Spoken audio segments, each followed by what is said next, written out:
The scratch of my pen against the paper was the only sound in my cell. I paused, flexing my cramped fingers before continuing to write. The government-issued ballpoint pen, clear plastic nothing that could be fashioned into a weapon, left faint blue trails across the page as I documented what would likely be my final testament. August 17th, 2022. Day 412 of my imprisonment and my last day alive. I glanced up at the camera mounted in the corner of my ceiling.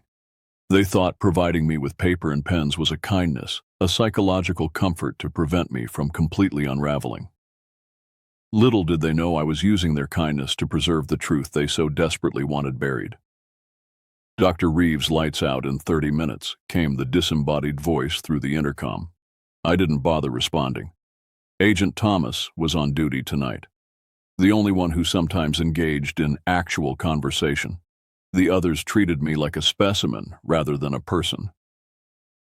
My cell at the Nexus facility was sparse, a narrow bed with a thin mattress bolted to the wall, a stainless steel toilet and sink combination in the corner, and a small metal desk where I now sat. No windows, no natural light. The fluorescent bulbs embedded in the ceiling marked the artificial passage of day and night. Controlled by someone else's schedule, I return to my frantic writing to whoever finds this. My name is Dr. Eliza Reeves, a quantum physicist. I am not insane, despite what my captors claim. What happened at Meridian Labs was an accident. I was never meant to witness Project 314. What I saw there changed everything I thought I knew about physics and the potentially catastrophic consequences of manipulating time. I paused, tapping my fingers in sequence. Index, middle ring, pinky. A nervous habit I'd developed over months of confinement.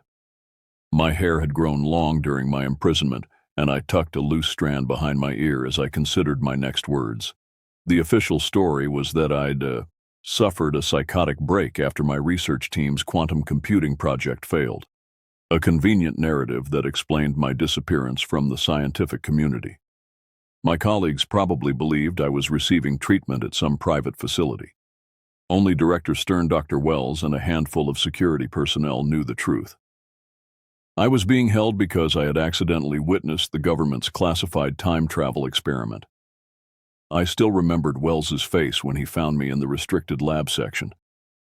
His expression shifting from shock to resignation. He had been my mentor, my friend. Now he was complicit in my imprisonment. It's for national security, Eliza.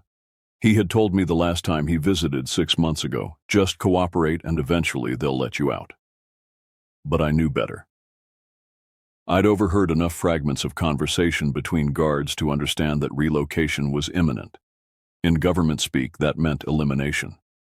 I was a liability they could no longer afford to maintain. I continued writing. They promised release if I cooperated. That was a lie. I've heard the guards talking. Relocation is scheduled for August 20th.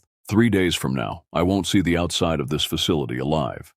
Project 314 successfully sent organic matter backward in time. I saw the recordings and the data. But there was something wrong with the returned specimens. Something fundamentally altered at the quantum level. Dr. Wells knows this, but continues the experiments regardless. The implications for causality alone should have halted the project. The ventilation system clicked, cycling to its night mode. I glanced at the camera again, then quickly back to my paper. I had perhaps 20 minutes before lights out, when the night guard would make his rounds. I needed to hide this page before then. Over months, I discovered tiny hiding spaces throughout my cell. Behind the loose metal panel under my sink, within the hollowed-out spine of the quantum physics textbook. They'd allowed me to keep taped to the underside of my desk. Small caches of truth scattered like seeds, hoping at least one would take root someday. I finished the page with hurried handwriting. If you're reading this, I'm already gone. But the truth about Project 314 must be exposed. Time is not meant to be manipulated this way. The quantum entanglement disruption I witnessed in the test subject suggests catastrophic consequences on a universal scale if they proceed to human trials. Find Dr. Marcus Wells at Meridian Labs. Make him talk about the temporal echoes in Test Series 7B. The evidence is there. The intercom crackled to life again. Dr. Reeves, 15 minutes until lights out. Thank you, Agent Thomas, I replied, injecting false calm into my voice. I quickly folded the paper into a tight square. Rising from my desk, I moved to my bed and sat down, bouncing slightly to test the springs. When the mattress compressed, I slipped my hand between it and the frame, feeling for the small tear I'd made months ago in the underside fabric. Finding it, I pushed the folded paper deep inside, joining the 5 other pages I'd hidden there. Returning to my desk, I pulled out a fresh sheet and began writing a decoy letter, an innocuous journal entry about my day that the guards would find during their regular searches. I detailed the bland breakfast I'd been served, a fictional conversation with a guard, mundane thoughts that would satisfy anyone monitoring my psychological state. As I wrote, my mind raced with the memory of what I'd witnessed in the lab that day. The small white rat disappearing in a flash of blue light only to reappear seconds later. Same rat, the same markings, but its behavior was completely different. Its DNA subtly changed, and the readings on the quantum state analyzer, impossible values that defied everything we understood about physics. Wells had been ecstatic. I had been horrified. The lights dimmed once. A 1-minute warning. I quickly finished my decoy journal entry and left it visible on the desk. Then I moved to the sink, washing my hands meticulously to remove any ink stains that might betray my real activities. The main lights shut off, leaving only the dim safety light near the floor. I lay on my bed staring at the featureless ceiling, my mind churning with formulas and variables, quantum calculations that might explain what I'd seen. In the darkness, I whispered to myself, someone will find the truth. I had to believe that. It was the only thing keeping me sane after 412 days in this box. My fingers tapped against the thin blanket index middle ring pinky as I contemplated the 3 days I had left and how many more pages I could hide before they came for me. I still tried to imagine it, to picture myself back on that day in June, the day when everything had seemed possible, when hope had been my only companion and the future lay ahead of me without any restrictions. Back then, I hadn't known that all of this would come to pass, that it would lead me to this moment. As I tried to fall asleep, I thought about what my life had been like back then. The Stanford campus, with its palm trees and bright sun, so much different from this dark place. But it was also here that it had all begun. I hadn't seen it then, of course. How could I have? But as Dr. Wells approached me with his offer, I could never have imagined what awaited me. June 2017, 5 years before my imprisonment. The memory was so vivid it almost felt like another form of time travel. Back to that brilliant June day when I stood beneath Stanford's swaying palm trees, diploma in hand, the weight of my academic honors making me stand a little taller. Dr. Eliza Reeves. I whispered to myself, tasting the title for the first time. The California sun had been warm on my face, and my graduation gown was surprisingly heavy in the heat. My fingers tapped their sequence against the leather folder, holding my doctorate. Index middle ring pinky. A habit even then. That was the day Dr. Marcus Wells approached me. I spotted him before he reached me, tall, distinguished, his silver hair gleaming in the sunlight. Even then, he carried himself with that unmistakable air of academic authority. Dr. Reeves, he said, extending his hand. Your dissertation on quantum entanglement across variable distances was remarkable, particularly your theories on information preservation. I shook his hand, trying to contain my excitement. Thank you, Dr. Wells. Your work on quantum superposition has been foundational to my research. He smiled, adjusting his wire-rimmed glasses. I wonder if you might be interested in putting those theories into practice. I'm assembling a research team at the Boulder Quantum Research Center. We're working on something that would benefit greatly from your expertise. Quantum communication? I've ventured, hardly daring to hope. Precisely. His dark eyes sparked with enthusiasm. The implications for secure transmission of information are extraordinary. We believe we're on the verge of a breakthrough. 2 weeks later, I found myself in Boulder, Colorado, unpacking my modest belongings in a small apartment near the research center. The mountains loomed majestically outside my window, a constant reminder of how far I'd come from my cramped graduate student housing in Palo Alto. The facility itself was impressive, gleaming laboratories filled with cutting-edge equipment, brilliant minds collaborating in an atmosphere of intellectual fervor. For the first 6 months, I worked diligently on what I believed was advanced quantum communication technology. My days were spent refining receiver configurations and testing entanglement preservation across increasing distances. Then came the day Wells called me into his private office. "Close the door, Eliza," he said, his voice uncharacteristically tense. I complied, noting the slight tremor in his hands as he adjusted his glasses. "You've done exceptional work," he began, pacing behind his desk. "Your innovations with the receiver arrays have exceeded our expectations." "Thank you, sir," I replied, uncertain where the conversation was headed. He stopped pacing and looked at me intently. "What I'm about to tell you is classified at the highest level. You'll need to sign additional confidentiality agreements, but first I want to gauge your reaction." My curiosity was piqued. "I'm listening. We're not developing quantum communication, at least not in the conventional sense." He took a deep breath. "Project 314 is focused on temporal information transfer." I stared at him, processing his words. "Temporal? You mean we're sending information backward in time, Eliza?" His voice dropped to a near whisper, despite us being alone in his secure office. "Through quantum entanglement, we've discovered a method to transmit data to our own past." The implications hit me with such force that I had to sit down. That's impossible." "We thought so too." His eyes gleamed with the fervor I would later recognize as dangerous obsession. "But the math checks out." "Your math, actually. Your dissertation's theories on information preservation across quantum states provided the missing piece." I shook my head, trying to absorb what he was saying. "But the paradoxes alone are manageable within strict parameters." He interrupted. "The limitations are significant. Messages can only travel to pre-installed receivers at the exact same location. The slightest interference can drastically alter the future." Timeline. My mind raced through calculations, possibilities, implications. This violates every fundamental principle of causality. Or perhaps it reveals that causality is more flexible than we previously understood. Wells leaned forward. "Think about it, Eliza. The ability to send warnings to ourselves to prevent disasters, to redirect the course of human history for the better." I looked up at him, suddenly understanding why my work had been so carefully directed.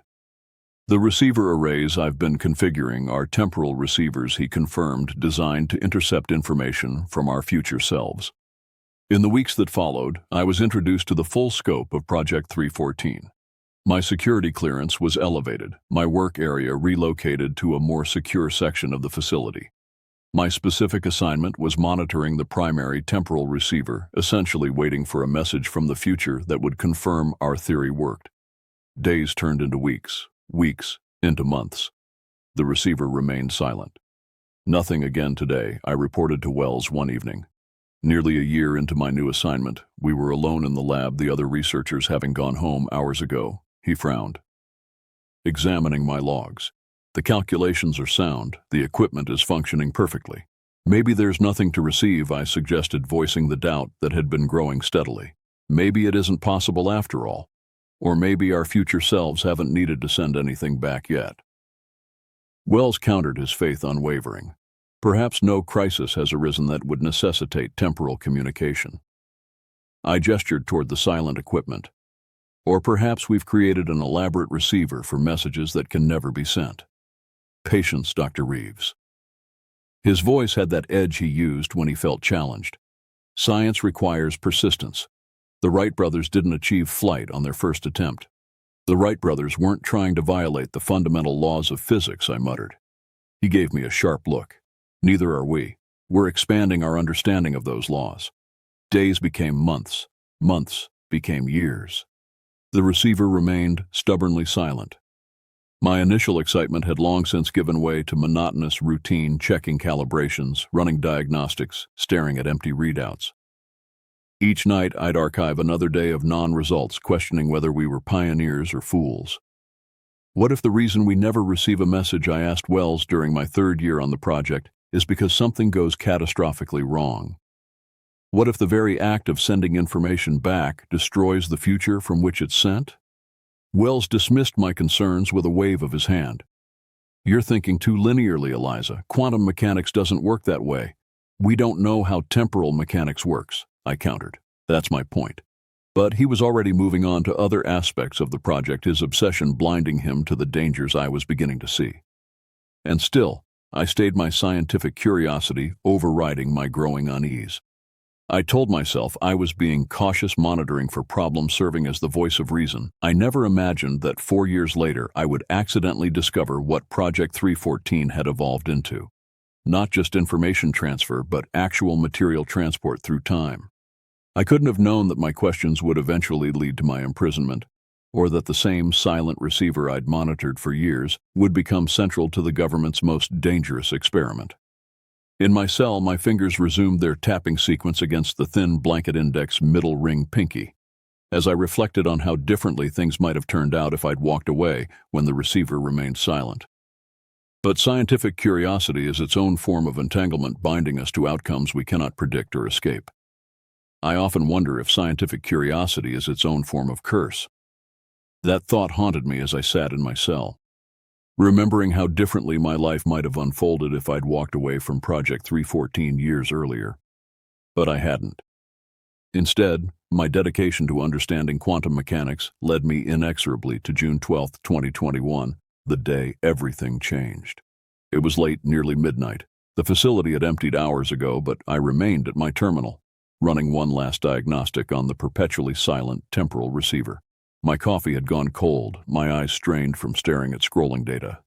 Just as I was preparing to log off, a sharp ping echoed through the empty lab. I froze, my finger hovering over the keyboard. That sound on the notification we'd programmed years ago but had never actually heard. The receiver indicator flashed green. Impossible, I whispered, my heart suddenly pounding. The message was brief, appearing in stark white text against the black terminal screen. Do not go to work tomorrow.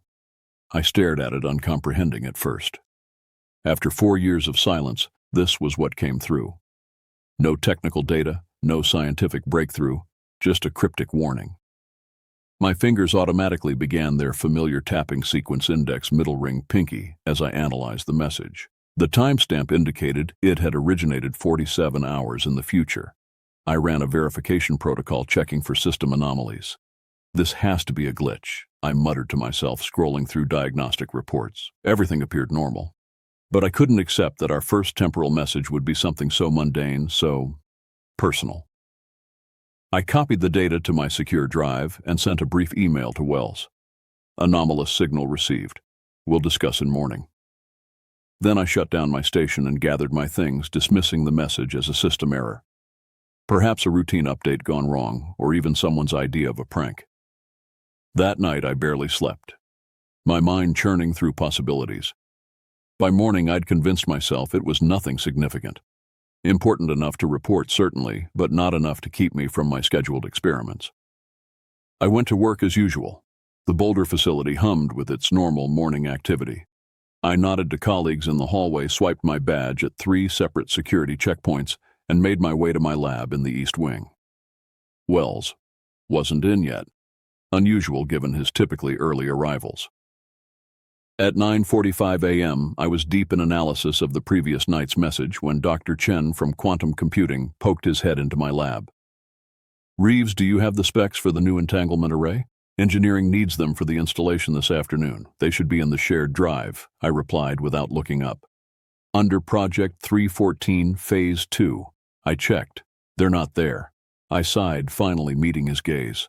They might be in the backup server. That's in the West Wing, though. I can get them after my diagnostic runs. No need. I'm heading that way for a meeting. I'll grab them. Chen left and I returned to my analysis. The message still made no sense, and I could find no signature in it that definitively proved it came from the future. Something about it nagged at me, though, a certain authenticity in its simplicity. At precisely 10:17 a.m., the building shuddered. A deep, resonant boom rolled through the structure, followed by the high-pitched wail of emergency alarms. The lights flickered once, twice. Then emergency systems kicked in, bathing everything in harsh red illumination. "Attention all personnel," blared the automated voice over the intercom. "This is not a drill. Evacuate immediately. Proceed to your designated assembly areas." I rose, knocking over my chair in sudden panic. The message, "Do not go to work tomorrow." Through the lab windows, I could see people running down the corridor. Smoke was beginning to drift through the ventilation system. My hands shook as I quickly downloaded the message data to my portable drive before heading for the exit. Outside, chaos reigned. People streamed from various exits, many coughing, some bleeding. Emergency responders were already arriving, sirens wailing as they pulled into the facility grounds. I stood in the parking lot watching in horror as thick black smoke billowed from the west wing, precisely where Chen had been heading. What happened? I asked a security guard who was helping direct people to safety. Some kind of explosion in the west wing, he replied grimly. R&D section. Hours passed in a blur of emergency vehicles, medical teams, and gathering crowds of shocked employees. The casualty reports started filtering through. 5 dead, then 12, then 19. Chen's name was among them. When I could finally access a secure terminal in one of the emergency command posts, I pulled up the message logs. Again. This time I ran a more sophisticated trace. What I found made my blood run cold. The quantum signature matched my own personal encryption key, one I'd developed specifically for Project 314. This message hadn't just come from the future, it had come from me. Dr. Reeves. The voice behind me was cool, professional. I turned to find Director Catherine Stern standing there, flanked by 2 men in dark suits. Despite the chaos around us, she looked immaculate. Not a blonde hair out of place, her navy suit pristine. Director Stern, I acknowledged quickly, closing the terminal window. I wasn't aware you were involved with our facility. There are many things you're not aware of, Doctor. Her piercing blue eyes seemed to see right through me. I need you to come with me for debriefing. Of course, but I should really check on my colleagues first. That won't be necessary. Your colleagues are being taken care of. Her tone left no room for argument. Before I could respond, Wells appeared looking haggard and disheveled. When he saw Stern, his face paled. Catherine, I didn't expect you so soon. Circumstances demanded an immediate response, Marcus. She gestured to her companions. My team will need full access to all Project 314 data. Wells nodded mechanically, then noticed me. Eliza, thank God you're safe. When I heard the explosion, I received a warning, I said quietly. Last night on the receiver, his eyes widened, genuine panic flashing across his face. What? Why didn't you? I emailed you, I replied, watching his reaction closely. I thought it was a system error. Wells glanced nervously at Stern, who was observing our exchange with unsettling intensity. What kind of warning? He asked, his voice barely above a whisper. Do not go to work tomorrow. It came from the future. I paused, then added from me. The color drained completely from his face. You're certain? I verified the quantum signature. It was mine. Stern stepped between us. That's enough, Dr. Reeves. Dr. Wells will continue this discussion in private. That evening I returned to my apartment in a daze. 19 colleagues dead. A message from my future self that I'd ignored. Wells's reaction confirmed what I already knew.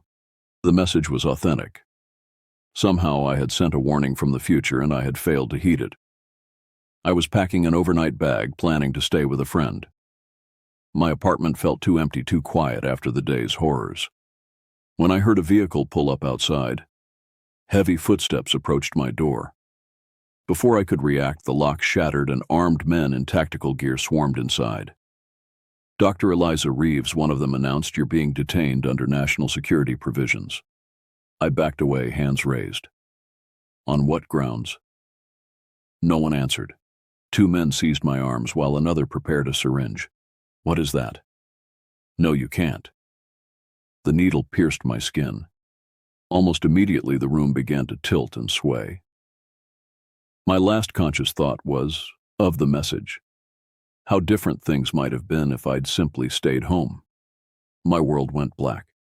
The beginning of a darkness that would envelop the next 412 days of my life. I awoke to the dull sound of air conditioning and the faint antiseptic smell of a medical facility. My mouth felt like cotton. My limbs weighted with lead. The ceiling above me was bright white and unfamiliar. As consciousness crept back, fragments of memory returned. Armed men in my apartment. The needle, then darkness. I tried to sit up only to discover I was restrained at the wrists and ankles. Panic surged through me.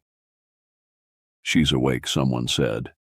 A face appeared in my field of vision. Director Catherine Stern, her blonde bob as immaculate as ever, piercing blue eyes studying me with clinical detachment. Dr. Reeves, she said calmly, please don't struggle. The restraints are a precaution until we're certain you won't harm yourself. Where am I? My voice emerged as a rasp. The Nexus facility. You're approximately 300 feet underground in a secure installation in the Arizona desert. Arizona. Over 800 miles from Boulder, I pulled against the restraints again uselessly. Why am I here? What do you want from me? The words scraped against my dry throat. Director Stern nodded to someone out of my sight. A moment later, the restraints on my wrists loosened. A cup of water appeared before me, held by a young nurse. Sit up slowly, Stern instructed. Drink. I complied, my hands shaking as I took the cup. The cool water was a blessed relief as it slid down my parched throat.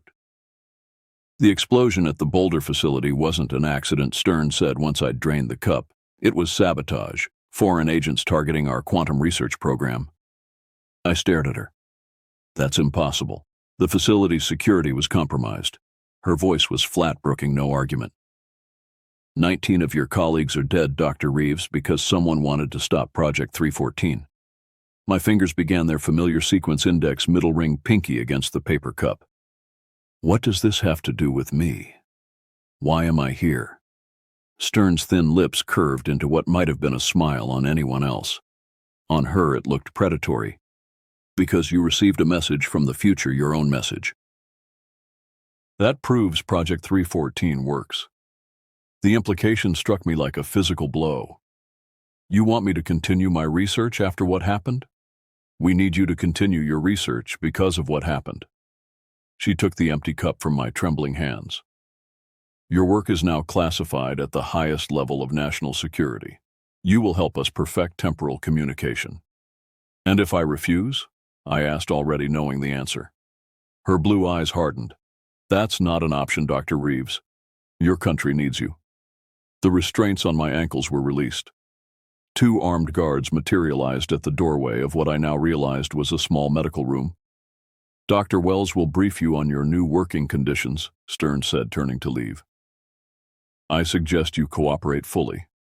The sooner we achieve our objectives, the sooner you can return to your normal life. It was a lie, and we both knew it. There would be no going back. The lab they took me to was a near-perfect replica of my workspace in Boulder, down to the arrangement of equipment and even the brand of coffee in the small kitchenette. The familiarity was clearly intentional, designed to make me comfortable, productive. Wells was waiting for me, standing awkwardly by the main terminal. His silver hair seemed duller somehow, his tall frame slightly stooped. When he turned to face me, I barely recognized him. The confident academic I had known for years was gone, replaced by a man whose eyes darted nervously around the room, never quite meeting mine. Eliza, he said, his voice unnaturally bright. I'm so glad you're here. We have important work to do. Are you a prisoner too? I asked quietly. His smile faltered. None of us are prisoners. We're serving our country, protecting our people. They abducted me at gunpoint, Marcus. Wells glanced at the camera mounted in the corner of the lab. That was an unfortunate misunderstanding. The situation was urgent.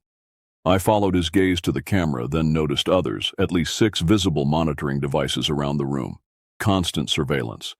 What exactly do they want me to do? I asked, though I already knew. Wells seemed relieved by the change in subject. You'll be continuing your work on temporal messaging with a new focus.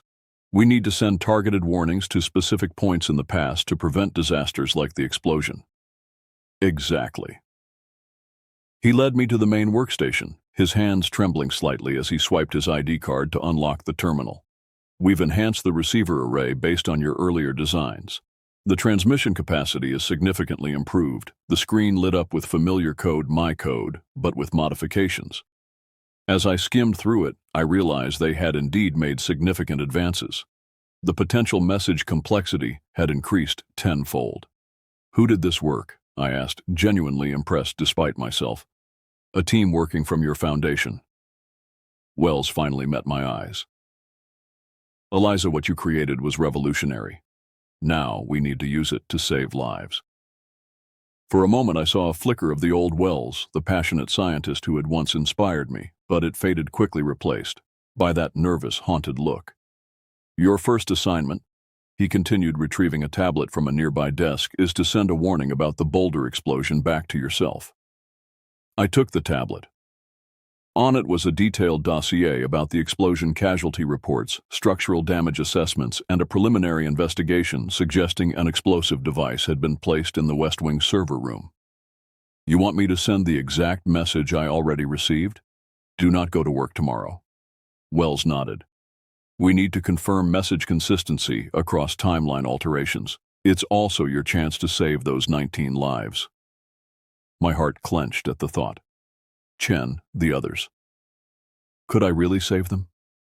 And after that I asked. There are other incidents we've identified where advance warning could prevent significant casualties. Days turned into weeks, weeks into months. The Nexus facility was indeed a labyrinth, a sprawling underground complex of laboratories, living quarters, and security checkpoints. I never saw the sun, never breathed fresh air. My world contracted to the path between my quarters, the lab, and the small cafeteria where I took my meals. The temporal messaging work progressed rapidly. Under the watchful eyes of military personnel and a rotating team of scientists, I refined the technology to send increasingly complex messages. I successfully transmitted the warning about the boulder explosion back to myself, experiencing the strange dissonance of knowing I was creating a causal loop. Then came other warnings. A bridge collapse in Michigan, a wildfire that threatened a California suburb, a terrorist attack in Dallas. Each time I crafted careful messages with just enough information to prevent disaster without revealing the source. Each time reports came back confirming lives saved. 37 people who would have died on that bridge are alive because of you. Wells told me one evening, his voice low enough that the microphones might not pick it up. I wanted to believe him. I needed to believe him. The alternative, that I was being manipulated, that the reports were fabricated, was too horrible to contemplate. So I complied day after day, telling myself I was saving lives. But as the months passed, I noticed things. Small inconsistencies in the reports. The way certain scientists would whisper when they thought I couldn't hear. The increasing rigidity of Director Stern's demands and Wells. He grew more distant, more nervous. Sometimes I caught him staring at me with something like regret in his eyes, only to look away when I noticed. One night alone in my quarters, I pressed my ear against the wall and heard voices from the adjacent lab, voices that shouldn't have been there at that hour. The temporal disruption is growing with each transmission, someone said urgently. We can't contain it much longer. Director Stern wants results, another voice replied. The quantum signatures are almost stable enough for the next phase. I pulled away, my heart racing. Next phase, what weren't they telling me? In that moment, buried beneath the Arizona desert with no means of escape, I realized I might be helping to create something far more dangerous than I had ever imagined. The conversation I'd overheard that night haunted me for weeks. I tried to focus on my assigned work, but doubts crept in like shadows at dusk, impossible to ignore. January 2022 marked my 7th month at the Nexus facility. My fingers tapped their familiar pattern. Index, middle ring, pinky, as I worked late one evening officially calibrating the primary temporal receiver. The guards had grown accustomed to my night shifts. They merely nodded when I told them I needed to run extended diagnostics. I was reaching behind the main console to adjust a connection when my hand brushed against something unexpected. A small metal box partially concealed by cable housing. My heart stuttered. I recognized it immediately, despite the years that had passed. An auxiliary receiver I'd built as a backup during Project 314's early days, small enough to escape notice during the facility replication. They had copied my lab so perfectly they'd inadvertently brought my secret creation with it. I glanced at the camera in the corner. Its red light blinked steadily. Careful to keep my movements casual, I repositioned myself to block the camera's view and quickly examined the device. The power indicator glowed faintly. It was still functional, drawing minimal current from the main system. Dr. Reeves, came a voice through the intercom. Status update? I straightened immediately. Still working on those calibrations, Agent Thomas. The primary receiver is showing quantum fluctuations I need to stabilize. Understood. 30 minutes until shift change. The auxiliary receiver operated on a different frequency than the main system, one I designed specifically to avoid detection. If it was receiving messages, they wouldn't be monitored by Nexus security protocols. When Thomas announced his break 10 minutes later, I seized my chance. I quickly connected my tablet to the auxiliary device and downloaded its log. 3 messages had been received, all within the past week. The first one made my blood run cold. Trust no one. The second was more specific. Check the pattern alpha files. The third delivered the devastating truth. The disasters are manufactured. I disconnected hastily as footsteps approached the next guard beginning rounds pattern alpha. I'd heard that designation before in whispered conversations between Wells and Director Stern. A classified subset of Project 314 data that I didn't have clearance to access. Over the next week, I crafted my plan carefully. I observed guard rotations, camera patterns, and security protocols.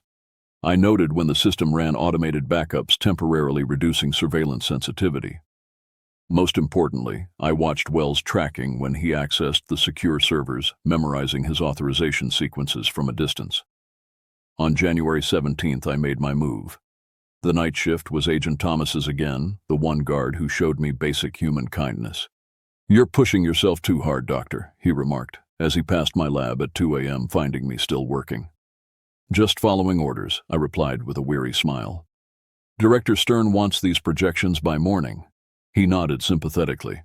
"I'll be in the East Corridor if you need anything." Perfect. The furthest point from the secure server room during his rotation. At 2:47 a.m. during the automated system backup, I slipped into the dimly lit corridor. My access card worked for this section, but the alarm would trigger if I entered the server room. I'd prepared for this. At precisely 2:50 a.m., a cascading diagnostic I'd programmed earlier began triggering minor alerts throughout the environmental control system. Nothing serious enough to cause alarm, but sufficient to distract the monitoring staff inside the server room. I worked quickly using Wells's authorization code, a complex sequence I'd pieced together over weeks of careful observation. The pattern alpha files opened before me, a treasure trove of classified data. What I found turned my stomach. Detailed analysis of target events, the very disasters I'd been sending warnings about, but they weren't natural catastrophes or foreign terrorist attacks. They were meticulously planned operations, orchestrated by our own government using temporal information to maximize impact. The Michigan bridge collapse, engineered to eliminate a federal prosecutor traveling to a grand jury hearing about defense contract fraud. The California wildfire, strategically ignited to destroy evidence at a private research facility investigating governmental abuse of surveillance technology. The Dallas attack, staged to justify increased funding for Project 314 and expand domestic surveillance powers.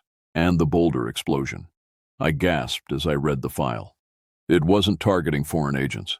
It was eliminating my colleagues who had discovered fragments of the truth about Project 314. Chen had stumbled upon unauthorized temporal experiments. He and 18 others died because they knew too much. I downloaded everything I could, hands trembling so badly I nearly dropped my tablet. As I was finishing, the door to the server room slid open.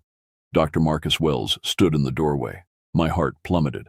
After all my careful planning, I'd failed to account for Wells's own late-night habits. "Eliza," his voice was oddly calm. "I've been expecting this." I braced myself for alarms for guards rushing in. Instead, Wells stepped inside and closed the door behind him. "You need to be more careful," he said quietly, moving to the terminal beside me. "The cameras in this room operate on a separate circuit. They don't go down during system backups." He typed rapidly, fingers dancing across the keyboard. "I've looped the feed for the next 10 minutes. It will show both of us reviewing authorized files." I stared at him, unable to process this turn of events. "You're helping me?" "I've been trying to help you for months." His voice cracked slightly. "But they're always watching, always listening. The disasters I began are exactly what you think they are." His eyes behind those wire-rimmed glasses were haunted manufactured crises to serve political agendas, manipulate financial markets, eliminate threats. Why? The word came out as barely more than a whisper. Wells rubbed his face, suddenly looking every one of his 50-plus years. It started small theoretical discussions about how targeted temporal information could benefit national security, then small interventions preventing genuine disasters, as we claimed we were doing. But power corrupts, Eliza, the ability to manipulate time. It's intoxicating to those who crave control. And you went along with this. I couldn't keep the accusation from my voice. His expression hardened. They have my daughter and grandson. Catherine made it very clear what would happen if I didn't cooperate. He gestured to the screen. But I've been documenting everything building a case. I just couldn't risk moving against them until I had help. From me, from you. He nodded. Your auxiliary receiver. Brilliant design, by the way. I discovered it months ago but left it functioning. I suspected you might find it eventually. A chill ran through me. The messages, they weren't from my future self, were they? No. Wells looked away. They were from me. I couldn't approach you directly. Too dangerous. I processed this as my fingers automatically began their tapping sequence. So what now? Now we gather more evidence. Carefully, methodically. Wells pulled a small device from his pocket. A quantum encryption key. Use this to access my private server. I've been collecting proof of their operations for over a year. To do what? I asked, taking the device. We're trapped in a secret underground facility. Who could we possibly reach? There are people on the outside, people who suspect something isn't right about certain coincidences in world events. Wells checked his watch. We have 3 minutes before the camera loop ends. Take what you have and go back to your lab. Act normal. Continue your assigned work. And then we find a way to expose them. His expression was grim but determined. Because the next phase they're planning goes beyond manipulating disasters, Eliza. They're preparing for direct temporal intervention. Human trials, I whispered, remembering the conversation I'd overheard. Worse, Wells' voice dropped even lower. They want to send operatives back through time. Not just messages, people. Despite all evidence showing the quantum disruption would be catastrophic. The implications stunned me. The messages I'd been sending were already causing temporal instability. Sending an entire person would be exponentially more disruptive. Go, Wells urged as his watch beeped softly. We'll talk again when it's safe. I slipped back to my lab mind, reeling from revelations that were worse than I'd imagined. The government wasn't just manipulating time to save lives. They were weaponizing it, manufacturing tragedies to reshape the world according to their agenda. As I sat at my workstation pretending to analyze temporal frequencies while actually examining the horrific evidence I'd gathered, I realized the truth that would define the coming months of my imprisonment. I wasn't fighting to escape the Nexus facility anymore. I was fighting to stop them from destroying the very fabric of time itself. My fingers tapped their anxious rhythm against the console index middle ring pinky as I contemplated the truth. The disasters were manufactured. People had died not by chance but by design. And somewhere deep within the Nexus facility, Director Stern and her team were preparing something even worse. By late April 2022, I'd begun to measure time differently.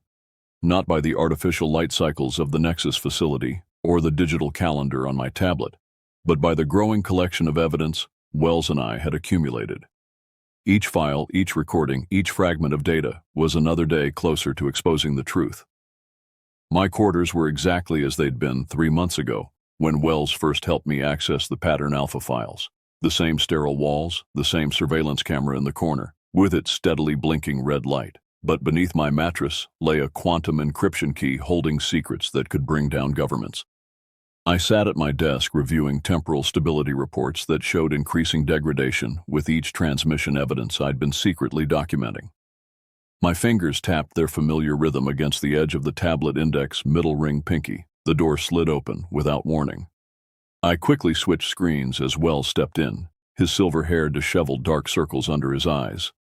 Recalibration of the auxiliary receiver is complete, he announced loudly, for the benefit of the surveillance.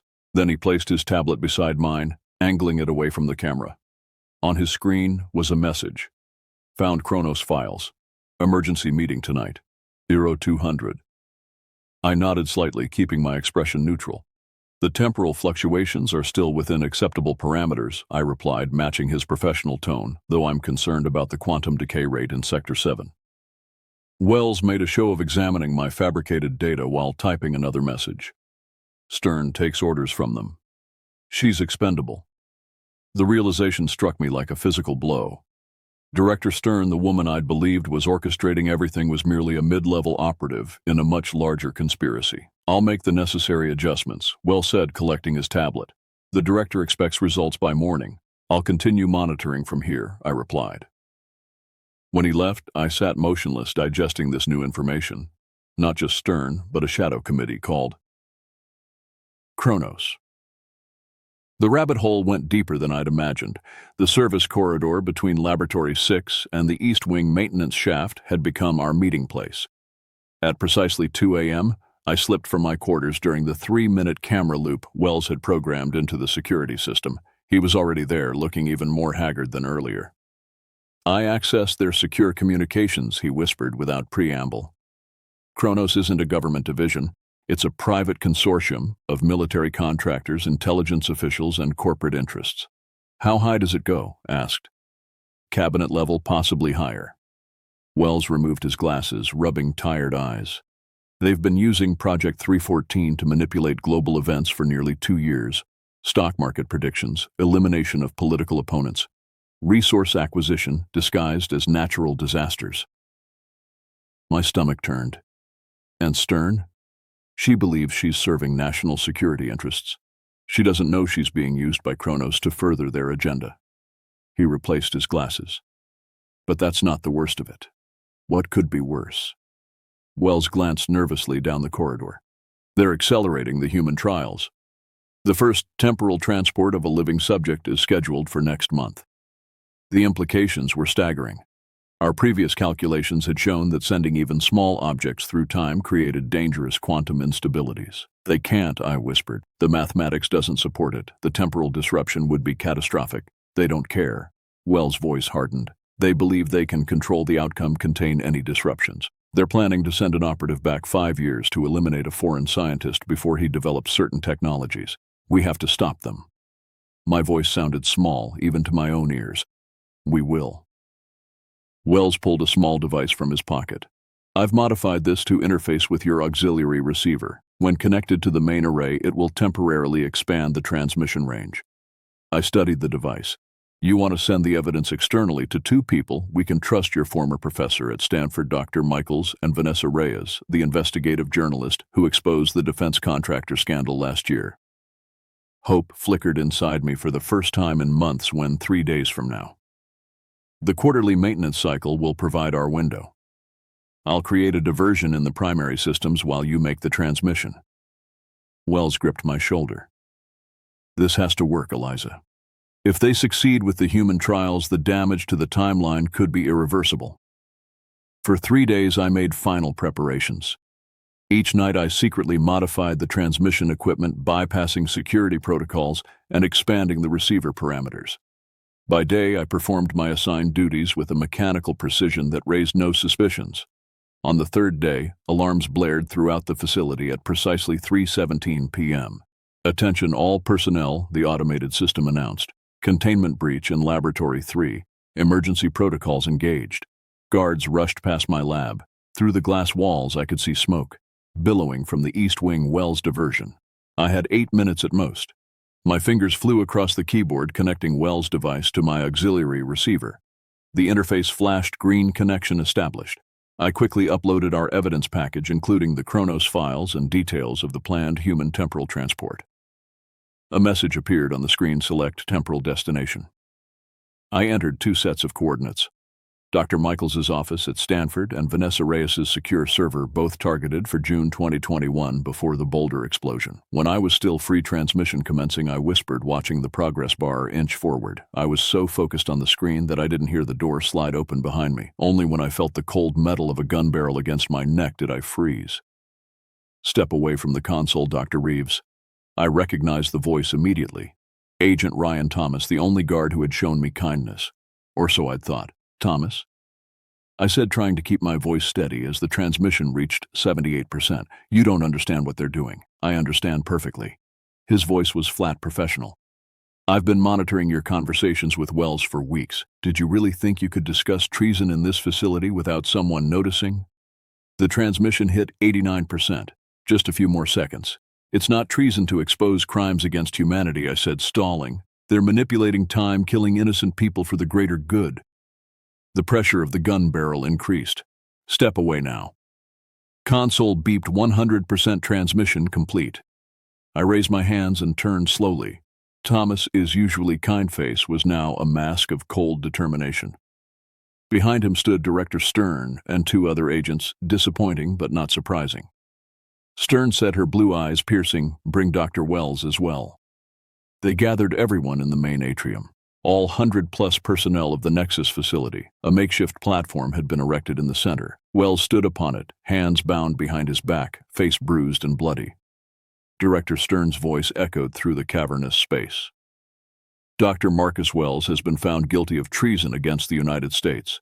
His actions have compromised national security and endangered countless lives. I struggled against the guards holding me at the front of the crowd, forcing me to watch. "No!" I shouted. "He was trying to stop you from destroying the timeline." One of the guards struck me hard across the face. I tasted blood. Wells looked directly at me. His wire-rimmed glasses cracked a strange calm in his eyes. "It's worth it, Eliza," he called out. "The truth is worth any price." Stern nodded to someone off-platform. A man in a black tactical uniform stepped forward, raising a pistol to the back of Wells' head. "This is the consequence of betrayal," Stern announced to the assembled staff. "Remember it well." I screamed as the shot rang out. Wells crumpled to the platform, his blood spreading in a dark pool beneath him. My knees gave way, but the guards held me upright, forcing me to witness every moment. Stern approached me, kneeling to meet my eyes. "Your transmission was intercepted," she said softly. "Nothing reached the outside. Nothing ever will." But I saw something in her eyes, a flicker of uncertainty. She was lying. "Take her to solitary," she ordered, rising. "Maximum security. No contact with anyone but essential personnel." My new cell was smaller than a prison bathroom. A concrete box with no windows.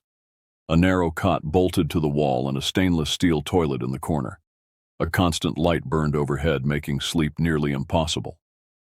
For days, I saw no one except the guard who silently delivered meals through a slot in the door. Sometimes I heard footsteps in the corridor outside, but no voices. The isolation was its own form of torture.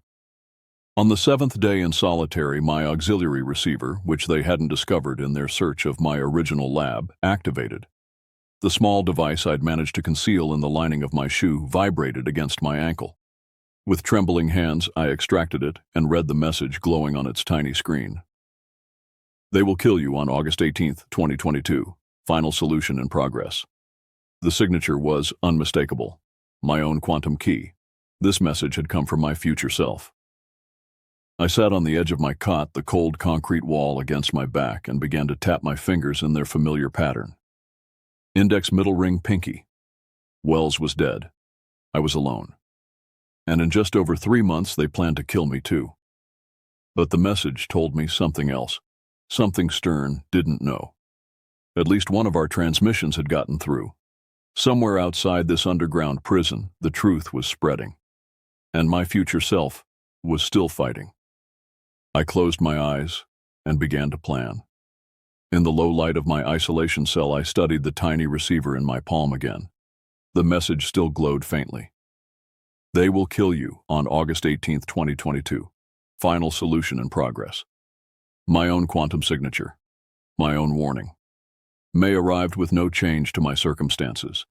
The same concrete box, the same merciless overhead light, the same silent guard delivering meals through the slot. But behind this enforced stillness, my mind raced. If my future self had managed to send this warning, other communications remained possible. Wells's sacrifice wouldn't be in vain. I began to document everything using the only tools available, a dull pencil and flimsy paper they'd reluctantly provided for therapeutic journaling. Each night, I wrote in the microscopic script recording every detail of Project 314, every conversation with Wells, and every name connected to Kronos. During the day, I concealed these notes in the thin gap between my mattress and the wall. On my 11th day in isolation, the cell door opened to reveal Director Stern, flanked by 4 guards, including Thomas. "Dr. Reeves," she said, her voice colder than the concrete walls surrounding me, "your expertise is still required. You will be escorted to Laboratory 8 for 4 hours each day to continue your work." And if I refuse, my voice rasped from disuse. Her thin lips curved into that predatory smile. "Then we'll find ways to make your remaining time extremely unpleasant." Laboratory 8 was smaller than my previous workspace, with triple the surveillance and guards posted both inside and outside. The equipment had been modified, restricted to prevent unauthorized transmissions. Or so they thought. "You'll be developing stabilization protocols for the upcoming human trials," Stern informed me on my first day. "Your previous indiscretion has not diminished your value to the project." I nodded meekly, putting on a show of defeated compliance. When she left, I began my assigned work while secretly assessing the equipment. They'd removed my auxiliary receiver, but the primary array remained largely intact. A plan started forming, not just to send another message, but to create something far more powerful. Through May and into June, I meticulously built my quantum trap, a cascading transmission protocol disguised as stability enhancements. Each day, I added a few lines of code, modified a circuit, and adjusted a parameter. The guards watched but didn't understand. Only another quantum physicist would recognize what I was creating. Agent Thomas was assigned as my primary escort. One day in mid-June, as he stood watch in the corner of the lab, I noticed him studying me with an unreadable expression. "May I have some water?" I asked, breaking the silence between us. He approached with a paper cup, and as he handed it to me, he whispered, "Security sweep at 1400 hours, 7-minute window." My hand trembled slightly as I took the cup. Thomas returned to his post without another word. At exactly 1400 hours, the surveillance cameras cycled through their daily diagnostic reset. 7 minutes, just as Thomas had said. I worked frantically, embedding a critical subroutine into the system. The next day, Thomas positioned himself to block the camera's view of my workstation for a crucial 30 seconds. "There's talk outside," he murmured. "Leaks about Project 314. 3 senators asking questions." Hope flickered like a fragile flame. Our transmission got through. Partial data, enough to start investigations.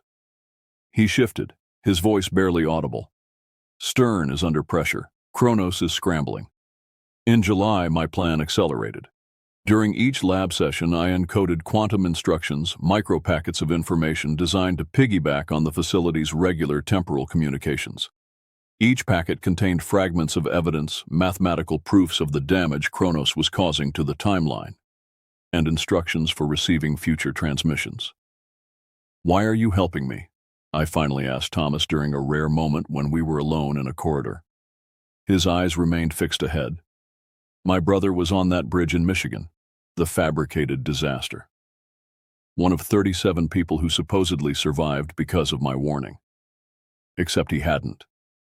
"I'm sorry," I whispered. "Don't be sorry. Be effective." By late July, whispers reached me even in my isolation. Guards speaking in hushed tones outside my cell, not realizing how sound carried through the ventilation system. "Another one dead. Found him in his apartment.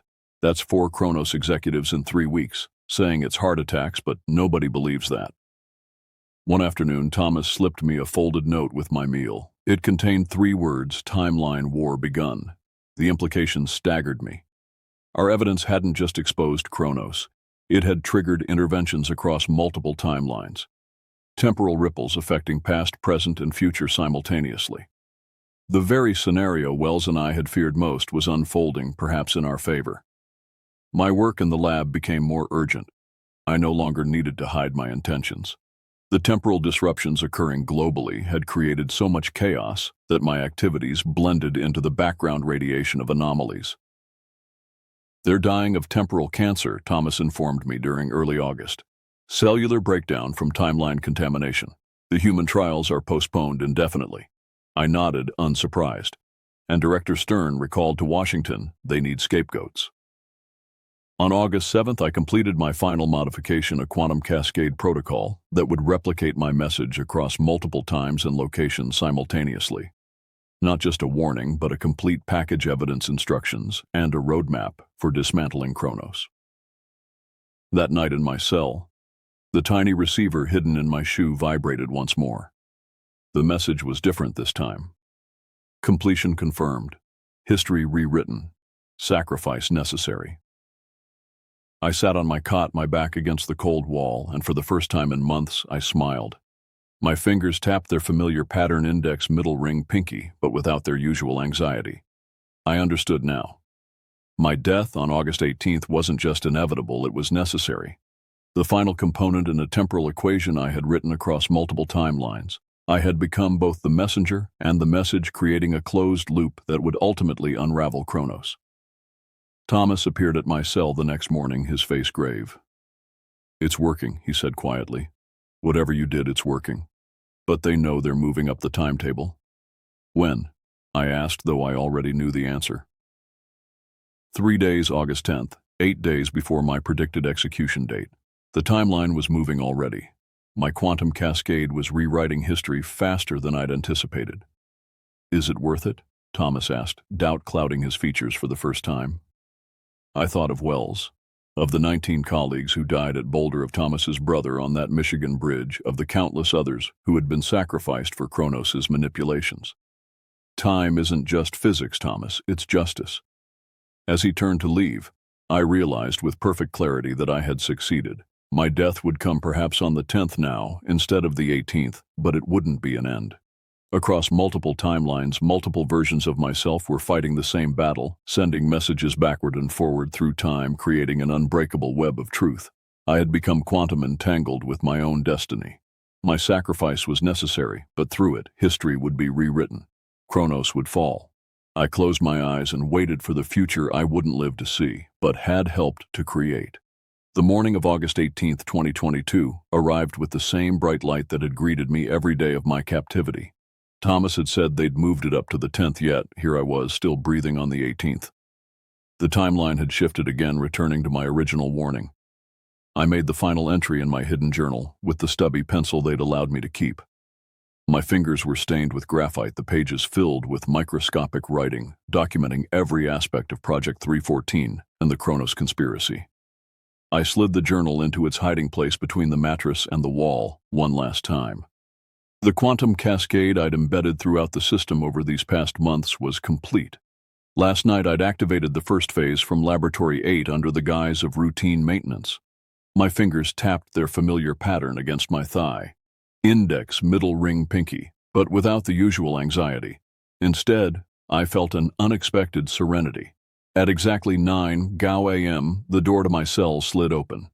Director Stern stood in the entrance, her navy suit as immaculate as ever, her blonde bob framing a face carved from ice. Behind her stood 4 armed guards, including Thomas. His eyes met mine briefly, giving nothing away. "It's time," Dr. Reeves, Stern said. I rose from my cot without resistance. "I know," she tilted her head, slightly studying me. "You seem remarkably composed for someone about to be terminated." "Death is just another point on the timeline, Director," I replied, surprised by the steadiness in my voice. "And timelines can be rewritten." A flash of unease crossed Stern's face, quickly masked. She gestured for the guards to escort me. As we walked through the corridor toward the central atrium, the same place where they'd executed Wells, I noticed the facility felt different, quieter. Personnel avoided eye contact as we passed. Some stations sat empty. "Your project is already failing," I said as we entered the atrium. "You can feel it, can't you?" The instability. Stern's jaw tightened.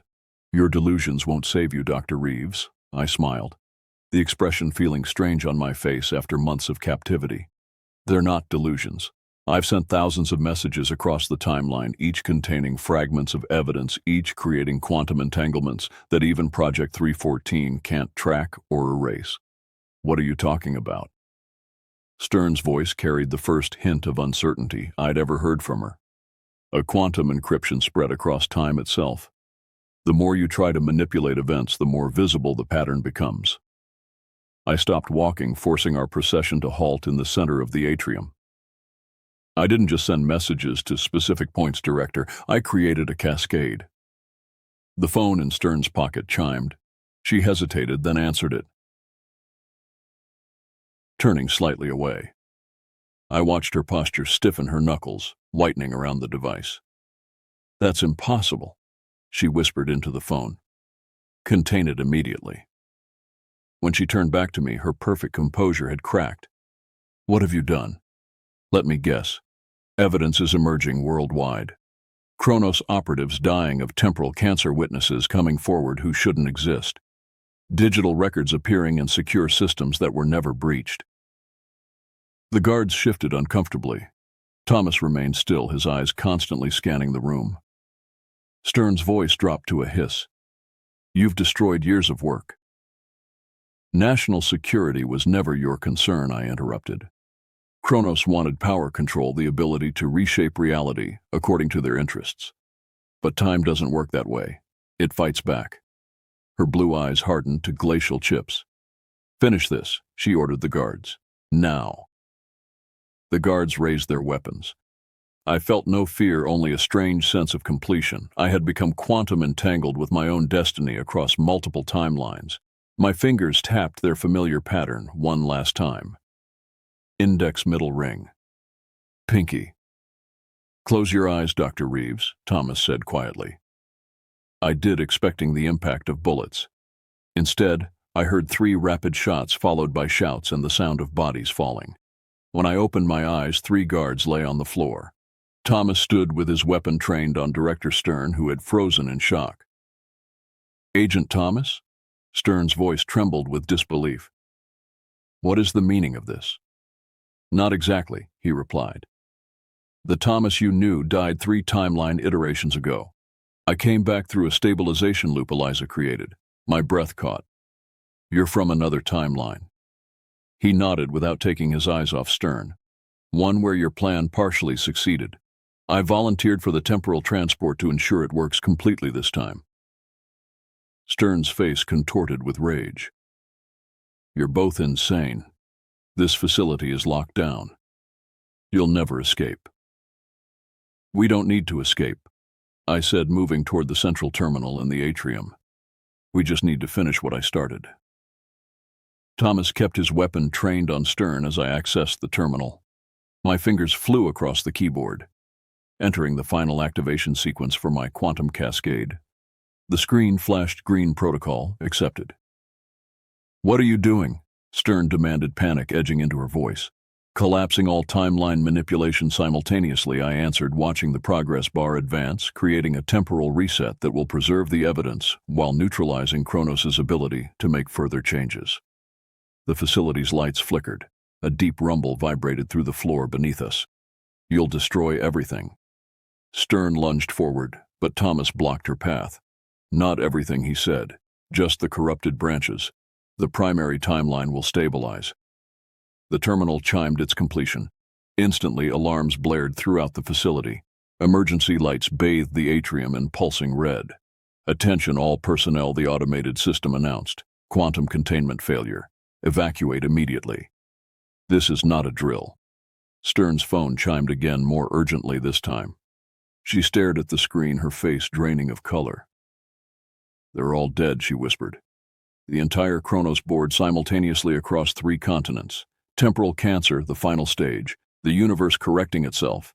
The rumbling intensified. Ceiling panels began to fall as personnel rushed toward the exits. "We need to move," Thomas said, grabbing my arm. "The facility will collapse as the temporal waves converge." "What about her?" I nodded toward Stern, who stood paralyzed, still staring at her phone. "She's irrelevant now. The timeline will deal with her." As if on cue, Stern doubled over, clutching her stomach. I recognized the symptoms immediately. Cellular breakdown from timeline contamination. The same fate that had befallen the Kronos executives. Thomas pulled me toward an emergency exit as the facility began to disintegrate around us. Concrete cracked equipment sparked and failed, the very air seeming to warp with temporal distortion. "Did we succeed?" I shouted over the chaos. Thomas's face showed grim satisfaction. "Project 314 is exposed. The evidence is spreading across every database, news outlet, and government agency worldwide. Time itself is rejecting their manipulations." We reached the emergency stairwell leading to the surface. Sunlight I hadn't seen in over a year. "What happens now?" I asked as we climbed the facility, continuing to collapse beneath us. "That's the beauty of it," Thomas replied. "For the first time since Kronos began their interference, the future is unwritten." We emerged into the blinding Arizona sun, the desert stretching endlessly before us. Behind us, the Nexus facility imploded, sinking into the earth as temporal waves consumed it. My fingers tapped against my leg one final time. Index middle ring pinky. not from anxiety, but as a farewell to the pattern that had carried me through my darkest moments. Time was free, and so was I. Exciting news, everyone! I'm thrilled to announce the launch of my new channel dedicated to diverse storytelling. After careful consideration and planning, I've created this space to share a rich collection of stories from different cultures, genres, and perspectives. This new venture represents my commitment to bringing you engaging narratives that inspire, entertain, and broaden our understanding of the world around us. From heartwarming tales to thought-provoking stories, you'll find content that resonates with various interests and experiences. Your support has been the driving force behind everything I create, and I would be incredibly grateful if you could extend that same energy to this new project. Whether it's subscribing, sharing with friends who love good stories, or simply engaging with the content, every bit of support makes a meaningful difference. I believe in the power of storytelling to connect us all, and I'm excited to embark on this new journey with such an amazing community. Your encouragement and feedback have always been invaluable, and I look forward to growing this new space together. Thank you for being part of this incredible journey. Let's create something beautiful together.